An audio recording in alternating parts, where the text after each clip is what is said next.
the technology likely to have the greatest impact on the next few decades has arrived. And it's not social media, it's not big data, it's not robotics, it's not even AI. And you'll be surprised to learn that it's the underlying technology of digital currencies like Bitcoin. It's called the blockchain. Blockchain. Now, it's not the most sonorous word in the world, but I believe that this is now the next generation of the internet, and that it holds vast promise for every business, every society, and for all of you individually. You know, for the past few decades, we've had the Internet of Information. And when I send you an email or a PowerPoint file or something, I'm actually not sending you the original, I'm sending you a copy. And that's great. This is democratized information. But when it comes to assets, things like money, financial assets like stocks and bonds, loyalty points, intellectual property, music, art, a vote, carbon credit, and other assets, sending you a copy is a really bad idea. If I send you $100, it's really important that I don't still have money and that I can't send it to you. So this has been called the double spend problem by cryptographers for a long time. So today, we rely entirely on big intermediaries, middlemen like banks, government, big social media companies, credit card companies, and so on, to establish trust in our economy. And these intermediaries perform all the business and transaction logic of every kind of commerce, from authentication, identification of people, through to clearing, settling, and record keeping. And overall, they do a pretty good job, but there are growing problems. To begin, they're centralized. That means that they can be hacked, and increasingly are. And JP Morgan, the US federal government, LinkedIn, Home Depot, and others found that out the hard way. They exclude billions of people from the global economy. For example, people who don't have enough money to have a bank account. They slow things down. It can take a second for an email to go around the world, but it can take days or weeks for money to move through the banking system across the city. And they take a big piece of the action, 10 to 20%, just to send money to another country. They capture our data, and that means that we can't monetize it or use it to better manage our lives. And our privacy is being undermined. And the biggest problem is that overall, they've appropriated the largesse of the digital age asymmetrically. And we have wealth creation, but we have growing social inequality. So what if there were not only an internet of information, what if there were an internet of value? Some kind of vast, global, distributed ledger running on millions of computers and available to everybody, and where every kind of asset, from money to music, could be stored, moved, transacted, exchanged, and managed, all without powerful intermediaries. What if there were a native medium for value? Well, in 2008, the financial industry crashed, and perhaps propitiously, an unknown or anonymous person or persons named Satoshi Nakamoto created a paper where he developed a protocol for a digital cash that used an underlying cryptocurrency called Bitcoin. And this cryptocurrency enabled people to establish trust and do transactions without a third party. And the seemingly simple act set off a spark that's ignited the world, that has everyone excited or terrified or otherwise interested in many places. Now, don't be confused about Bitcoin, okay? Bitcoin is an asset. It goes up and down, and that should be of interest to you if you're a speculator.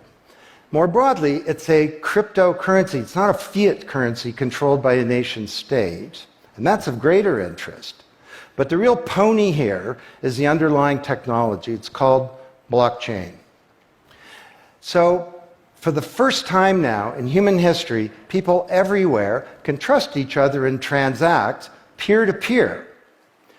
And trust is established not by some big institution, but by collaboration, by cryptography, and by some clever code. And because trust is native to the technology, I call this the trust protocol. Now you're probably wondering, well, how does this thing work? Fair enough. Assets, digital assets like money to music and everything in between, are not stored in a central place, but they're distributed across a global ledger using the highest level of cryptography.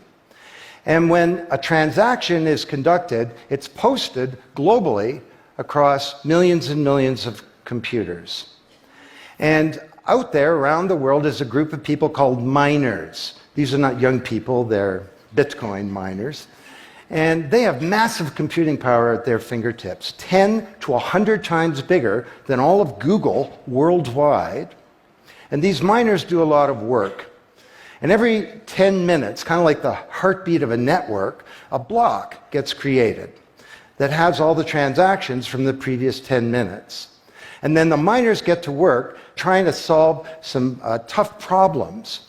And they compete.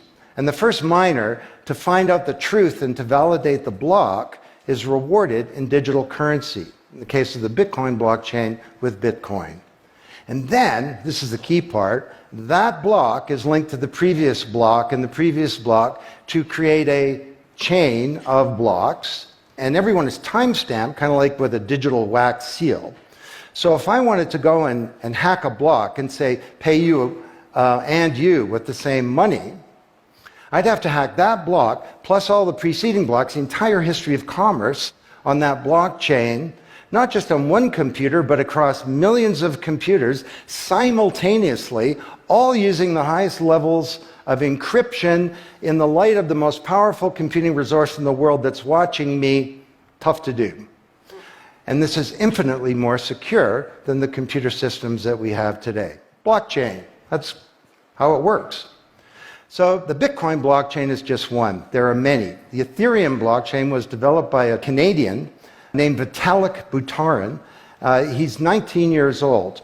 And this blockchain has some extraordinary capabilities. One of them is that you can build smart contracts. It's kind of what it sounds like. It's a contract that self-executes. And the contract handles the enforcement and the management, performance, and payment. The contract kind of has a bank account too, in a sense, of agreements between people.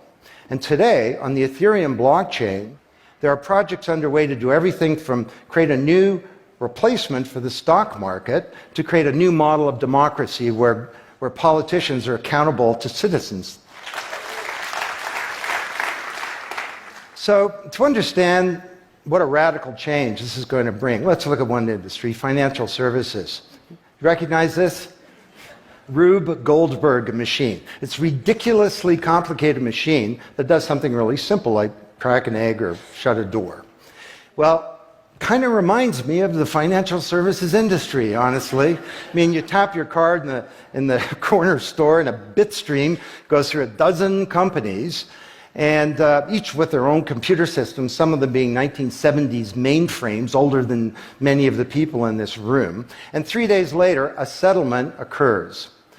Well, with a blockchain financial industry, there would be no settlement because the payment and the settlement is the same activity. It's just a change in the ledger.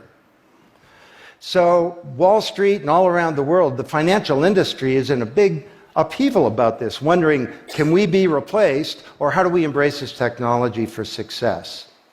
Now, why should you care? Well, let me describe some applications. Prosperity. The first era of the Internet of information, brought us wealth, but not shared prosperity, because social inequality is growing. And this is at the heart of all of the anger and extremism and protectionism and xenophobia and worse that we're seeing growing in the world today. Brexit being the most recent case. So, could we develop some new approaches to this problem of inequality? Because the only approach today is to redistribute wealth, tax people and spread it around more. Could we pre-distribute wealth? Could we change the way that wealth gets created in the first place by democratizing wealth creation, engaging more people in the economy, and in ensuring that they got fair compensation. Let me describe 5 ways that this can be done. Number 1, did you know that 70% of the people in the world who have land have a tenuous title to it? So you got a little farm in Honduras, some dictator comes to power. He says, I know you got a piece of paper that says you own your farm, but the government computer says my friend owns your farm. This happened on a mass scale in Honduras, and this problem exists everywhere.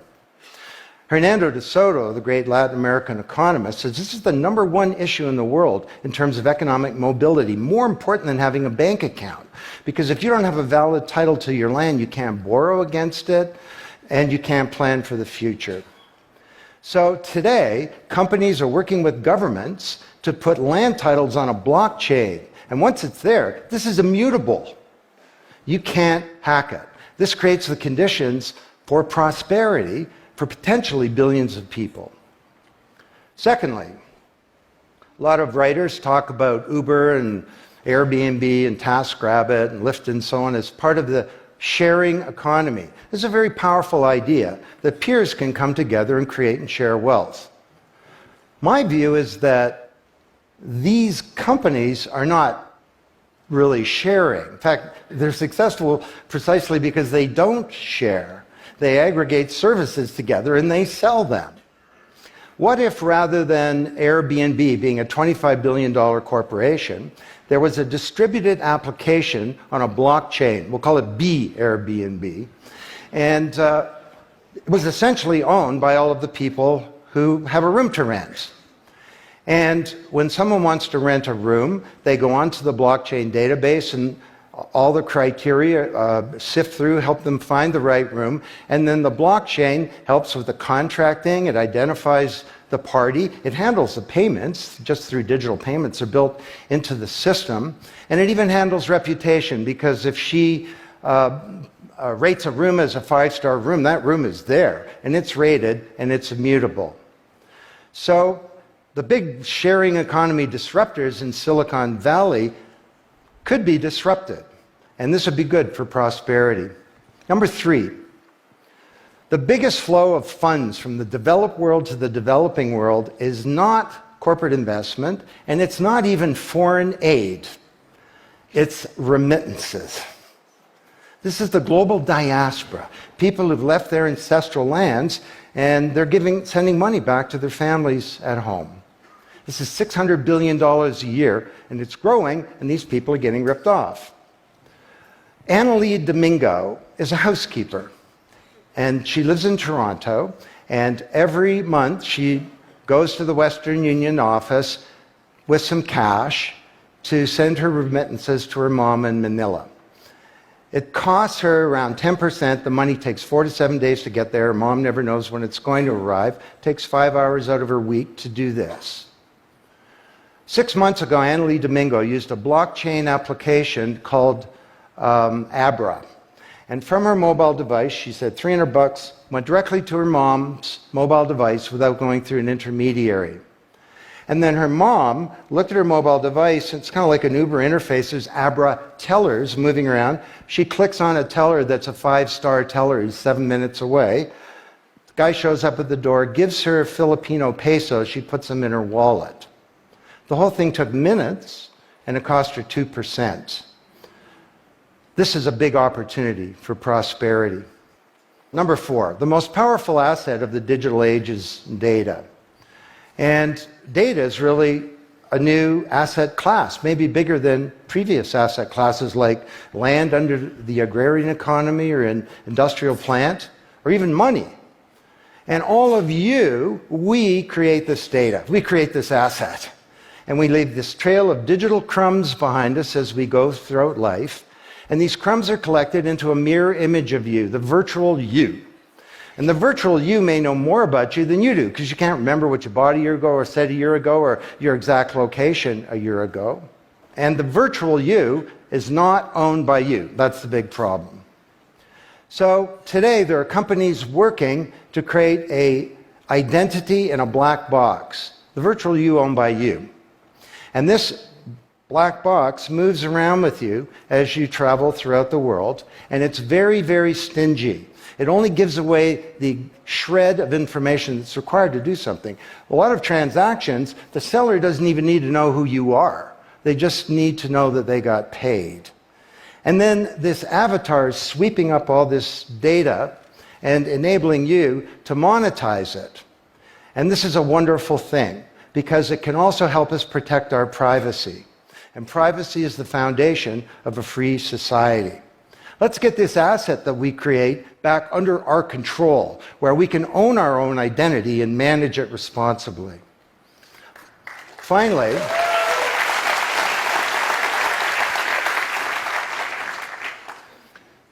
number 5, there are a whole number of creators of content who don't receive fair compensation, because the system for intellectual property is broken. It was broken by the first era of the internet.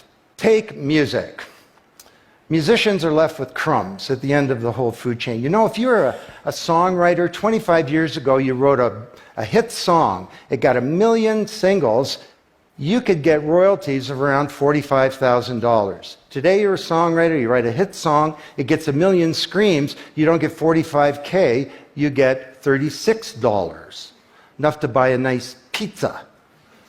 So Imogen Heap, the Grammy-winning singer-songwriter, is now putting music on a blockchain ecosystem. She calls it mycelium. And the music has a smart contract surrounding it. And the music protects her intellectual property rights.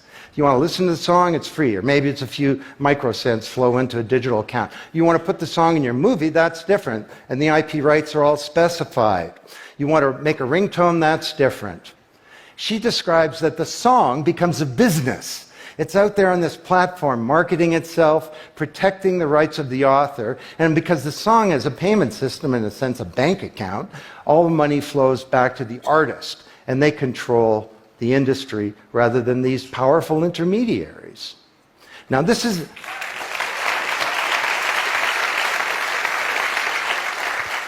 not just songwriters, it's any creator of content, like art, inventions, scientific discoveries, journalists. There are all kinds of people who don't get fair compensation, and with blockchains, they're going to be able to make it rain on the blockchain. And that's a wonderful thing. So, these are 5 opportunities out of a dozen to solve one problem, prosperity, which is one of countless problems that blockchains are applicable to. Now, technology doesn't create prosperity, of course, people do. But my case to you is that, once again, the technology genie has escaped from the bottle, and it was summoned by an unknown person or persons at this uncertain time in human history. And it's giving us another kick at the can, another opportunity to rewrite the economic power grid and the old order of things, and to solve some of the world's most difficult problems, if we will it. Thank you.